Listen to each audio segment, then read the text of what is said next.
আসসালামু আলাইকুম, আমি ইঞ্জিনিয়ার আতিক শাহরিয়ার রুবেল। আজকে আসছি ঢাকা কেরানীগঞ্জ হাবিবনগর এলাকায়। এখানে আমাদের একটি 10তলা প্রজেক্টের কাজ চলতেছে। বর্তমানে পাইল ভাঙার কাজ চলতেছে। তো এখানে আমরা আসছিলাম চেক দেওয়ার জন্য। আমাদের সম্মানিত ক্লায়েন্ট মোহাম্মদ হেলাল উদ্দিন এবং মোশাররফ হোসেন ভাই। আপনারা পুরো সাইডটা দেখতে পাচ্ছেন। এইদিকে মাটি কেটে ওইদিকে মালামাল আছে, প্লাস এই সাইডে রড কাটার কাজ চলতেছে।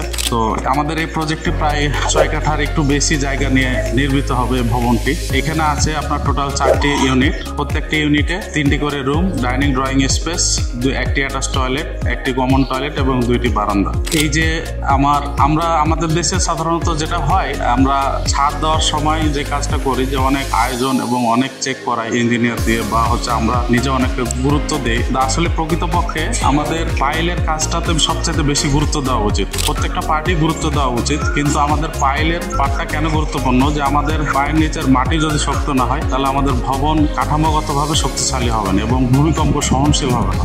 এই জন্য এই পার্টটাকে খুবই গুরুত্ব দেওয়া উচিত এবং প্রত্যেকটা পার্টে সমানভাবে চেক দিয়ে হোক। এবং যেমন আমাদের এই সাইডটাতে যখন পাইলের কাজ চলছিল, তখন আপনার এখানে ইঞ্জিনিয়ার ছিল, যে কারণে আমরা আজকে চেক দিলাম। এবং যে পাইল ভাঙতেছে আমাদের শ্রমিক ভাইয়েরা, এই জায়গাটা আমরা দেখলাম যে পাইলের যে ঢালাইয়ের কোয়ালিটি, এটা যথাযথভাবে হয়েছে। তা আসলে কি অনেক সাইটে ইঞ্জিনিয়ার থাকে না বা ইঞ্জিনিয়ার রাখে না অনেক ডেভেলপাররা, সেক্ষেত্রে এই কাদাবাটি মিশ্রণ হয়, পাইল ভালো মতো ওয়াশ হয় না। এইসব প্রবলেমের কারণে বিল্ডিংটা আসলে কাঠামোগতভাবে শক্তিশালী হয় না। তো ধন্যবাদ। আপনারা আমাদের কাছে যে ধরনের সার্ভিসগুলো পাবেন, architectural plan, structural design, electrical design, plumbing design, digital survey থেকে শুরু করে এস্টিমেট, সয়েল টেস্ট, সব ধরনের ডিজাইন রিলেটেড সার্ভিসগুলো আমাদের কাছে পাবেন। ধন্যবাদ, ভালো থাকবেন সবাই।